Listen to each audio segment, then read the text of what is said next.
Welcome to குட்டி info நண்பர்களே, அனைவருக்கும் மனமார்ந்த வணக்கங்கள். மகளிர் உரிமை தொகை ரூபாய் 2500 தமிழக பட்ஜெட்டில் அறிவிப்பை வெளியிடும் முதலமைச்சர் விஜய் என்ற தகவல்தான் இப்போது சோசியல் மீடியாவில் பரவலாக பேசப்பட்டு வருகிறது. எனினும் இது குறித்த அதிகாரப்பூர்வ அறிவிப்பானது அரசிடமிருந்து வெளியாகவில்லை. இருந்தாலும் வரவிருக்கும் பட்ஜெட் கூட்டத்தொடரில் இது குறித்த அறிவிப்பு வெளியாகும் என்றும் பலரால் ஆவலோடு எதிர்பார்க்கப்படுகிறது. தமிழக பொது பட்ஜெட் ஆகஸ்ட் 5ஆம் தேதி தாக்கல் செய்யப்பட உள்ள நிலையில் மகளிர் உரிமை தொகை ரூபாய் 2500 வழங்கப்படும் என்ற அறிவிப்பு வெளியாகுமா என்ற எதிர்பார்ப்பு அதிகரித்து உள்ளது. தவிகவின் தேர்தல் அறிக்கையில் மகளிர் உரிமை தொகை ரூபாய் 2500 வழங்கப்படும் என்று அறிவிக்கப்பட்டு இருந்தது. இதனால் தவிகவினரும் கூடுதல் எதிர்பார்ப்புடன் இருக்கின்றனர். 2023ஆம் ஆண்டு தமிழ்நாட்டில் தகுதியுள்ள மகளிருக்கான மகளிர் உரிமை தொகை ரூபாய் 1000 திட்டம் அமலுக்கு வந்தது. திமுக ஆட்சியில் கொண்டு வரப்பட்ட இந்த திட்டம் இந்தியா முழுவதும் பல்வேறு கட்சிகளால் கொண்டு செல்லப்பட்டது. இந்த திட்டத்தை பல்வேறு அரசுகளும் விரிவாக்கம் செய்து வருகின்றன. அதன்படி நம் தமிழ்நாட்டில் விரிவாக்கம் செய்யப்பட இருக்கிறது. தவிக வெளியிட்ட தேர்தல் அறிக்கையில் மகளிருக்கான உரிமை தொகையாக ரூபாய் 2500 வழங்கப்படும் என்று அறிவிக்கப்பட்டு இருந்தது. இந்த நிலையில் தவிக ஆட்சியில் முதல் பொது பட்ஜெட் தாக்கல் செய்யப்பட உள்ளது.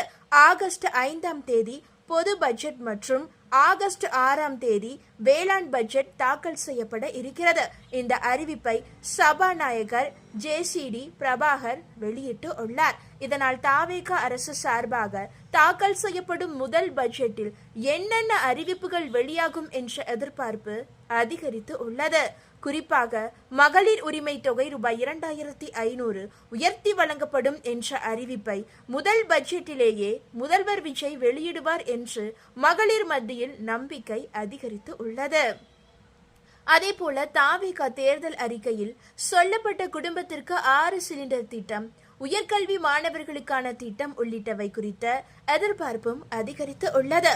இதில் ஏதாவது ஒன்றாவது முதல் பட்ஜெட்டிலேயே இடம்பெறும் என்று தவிகவினர் ஆர்வமாக இருக்கிறார்கள்.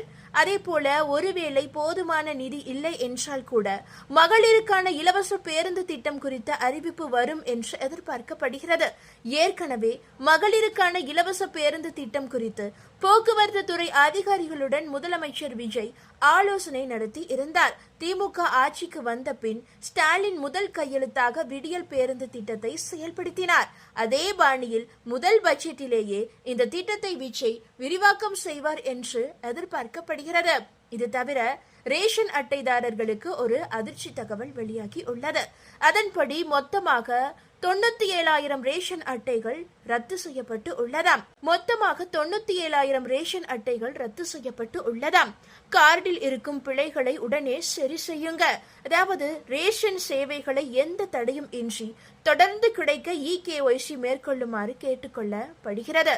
நியாய விலை கடைகளில் உணவுப் பொருட்களை வாங்குவதற்கும் மகளிர் உரிமை தொகை, பொங்கல் சிறப்பு பரிசு என அரசின் பல்வேறு நலத்திட்டங்களை பெறுவதற்கும் ரேஷன் கார்டு மிகவும் அவசியமான ஒன்றாகும்.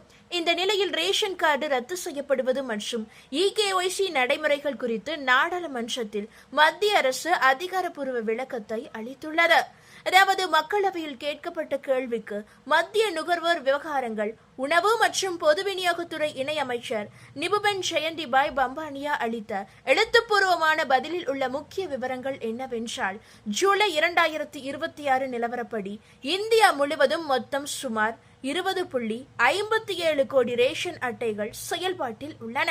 நாடு முழுவதும் கடந்த 2024ஆம் ஆண்டில் 48,85,259 கார்டுகளும், 2025ஆம் ஆண்டில் 41,41,385 கார்டுகளும் என 2 ஆண்டுகளில் ஒட்டுமொத்தமாக 90 லட்சத்திற்கும் மேற்பட்ட ரேஷன் கார்டுகள் ரத்து செய்யப்பட்டு உள்ளன.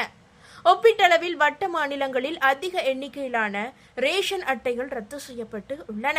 குறிப்பாக பீகார், ஹரியானா, உத்தரப்பிரதேசம், மத்திய பிரதேசம் ஆகிய மாநிலங்களில் இந்த எண்ணிக்கை அதிகமாக இருக்கிறது. தமிழ்நாட்டை பொறுத்தவரையில் தற்போது சுமார் 1.17 கோடி ரேஷன் அட்டைகள் பயன்பாட்டில் உள்ளன. கடந்த 2 ஆண்டுகளில் மட்டும் மொத்தம் 97,000க்கும் மேற்பட்ட கார்டுகள் நீக்கப்பட்டு உள்ளன. தேசிய அளவிலான புள்ளி விவரங்களோடு ஒப்பிடும்போது தமிழகத்தில் ரத்து செய்யப்பட்ட கார்டுகளின் எண்ணிக்கை மிக குறைவு என்பது குறிப்பிடத்தக்கது. 1க்கும் மேற்பட்ட இடங்களில் கார்டு வைத்திருப்பது பயனாளிகளின் விவரங்களில் உள்ள முரண்பாடுகள், அதாவது ஆதார் மற்றும் ரேஷன் அட்டையில் உள்ள விவரங்கள் ஒன்றுக்கொன்று பொருந்தாமல் போவது, EKYC மிஸ் மேட்சஸ், இறப்பு, நிரந்தர இடமாற்றம் உள்ளிட்ட 4 காரணங்களினால் ரேஷன் அட்டைகள் நீக்கப்படுவதாக தெரிவிக்கப்பட்டு உள்ளது. எவ்வாறாயினும் EKYC அல்லது ஆதார் சரிபார்ப்பை முடிக்காத காரணத்திற்காக மட்டுமே எந்த ஒரு ரேஷன் அட்டையும் ரத்து செய்யப்படவில்லை எனவும் அரசு திட்டவட்டமாக தெரிவித்து உள்ளது. எவ்வாறாயினும் ரேஷன் சேவைகளை எந்த தடையும் இன்றி தொடர்ந்து கிடைக்க அனைவரும் தாங்கள் வசிக்கும் ஊரில் உள்ள நியாய விலைக் கடையில் விரல் ரேகை, கண் கருவிழி சரிபார்ப்பு மூலம் EKYC மேற்கொள்ளுமாறு கேட்டுக்கொள்ளப்படுகிறது. அதேபோல தற்போது தாய்மாமன் தங்க மோதிர திட்டம் தற்போது தமிழக மக்களால் ஆவலோடு எதிர்பார்க்கப்படும் ஒரு மிகச்சிறந்த திட்டமாகும். அதாவது தமிழ்நாடு அரசு இது குறித்த ஒரு முக்கிய அரசாணையை வெளியிட்டு உள்ளது. அதன்படி தாய்மாமன் தங்க மோதிர திட்டத்திற்கு யாரெல்லாம் தகுதியானவர்கள், எத்தனை கிராம் மோதிரம் கிடைக்கும் என்பது உள்ளிட்ட முக்கிய அப்டேட்டுகளை வெளியிட்டது தமிழக அரசு. முழு விவரத்தையும் தொடர்ந்து தெரிந்து கொள்ளுங்கள். அதாவது தமிழ்நாடு அரசு தாய்மாமன் தங்க மோதிரம் திட்டத்திற்கு நிதி ஒதுக்கீடு செய்துள்ளது. முதலமைச்சர் விஜய் தேர்தல் பிரச்சாரத்தின் போது தாவேகா தேர்தல் வாக்குறுதியாக கொடுக்கப்பட்ட இந்த திட்டத்துக்கு இப்போது அரசு 755 கோடி ரூபாய் நிதி ஒதுக்கீடு செய்து அரசாணையை வெளியிட்டு உள்ளது. ஒரு மோதிரத்திற்கு ரூபாய் 17,000 ஒதுக்கீடு செய்யப்பட்டு உள்ளது. யாரெல்லாம் இந்த தாய்மாமன் தங்க மோதிர திட்டத்திற்கு தகுதியானவர்கள் என்றால், தாய் தமிழ்நாடு வாழ்விட சான்று பெற்றவராக இருக்க வேண்டும். அரசு மருத்துவமனைகளில், சுகாதார நிலையங்களில் பிரசவம் நடந்திருக்க வேண்டும். தாய் பிக்மி முறையில் பதிவு செய்யப்பட்டு RCH ID பெற்றிருக்க வேண்டும். குழந்தை பிறப்பு எண்ணிக்கைக்கு கட்டுப்பாடு இல்லை. எத்தனையாவது குழந்தையாக இருந்தாலும் இந்த திட்டம் பொருந்தும். ஆண் பெண் குழந்தை என்ற எந்தவித பாலின பாகுபாடும் இன்றி அனைத்து குழந்தைகளுக்கும் பொருந்தும். அதேபோல தேவையான சான்றுகள் ஏதேனும் ஒன்றாம் ரேஷன் கார்டு, வாக்காளர் அடையாள அட்டை, ஆதார் அட்டை, தொழிலாளர் நலவாரிய அட்டை, தபால் துறை முகவரி சான்று, இருப்பிடச் சான்று போன்ற ஏதேனும் ஒரு சான்று தேவைப்படலாம். அரசு கொடுப்பது 1 கிராம் தங்க மோதிரம், PIS ஆல்மார்க் முத்திரை மற்றும் தமிழ்நாடு அரசுடைய லோகோ பொறிக்கப்பட்டு இருக்கும். பாதுகாப்பான முறையில் தனித்துவமான வரிசை எண் மற்றும் முறைகேடுகளை தடுக்கும் முத்திரையுடன் வழங்கப்படும். இந்த திட்டம் 15 செப்டம்பர் 2026 முதல் களத்தில் செயல்படுத்தப்படும். இருப்பினும் 22 ஜூன் 2026 அன்றோ அல்லது அதற்கு பிறகோ பிறந்த அனைத்து தகுதியுள்ள குழந்தைகளுக்கும் இந்த திட்டம் பொருந்துமா?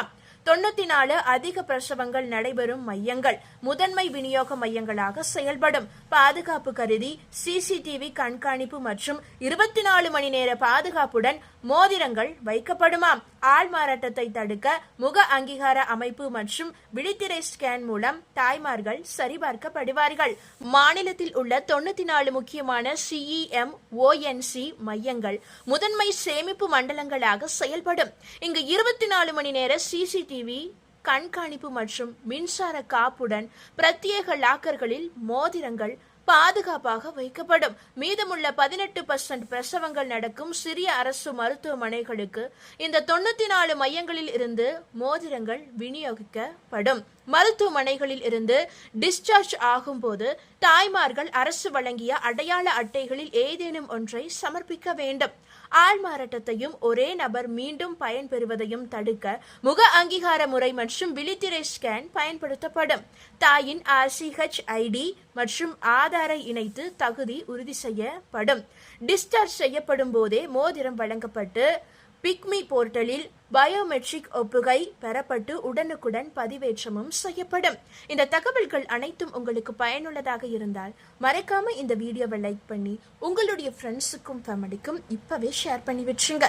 இது போன்ற பயனுள்ள அப்டேட்டுகளை உடனுக்குடன் குயிக் அப்டேட்டுகளா தெரிந்து கொள்ள மறக்காம நம்மளுடைய இந்த குட்டி இன்ஃபோ சேனலை இப்பவே சப்ஸ்கிரைப் பண்ணிக்கங்க. நன்றி நண்பர்களே.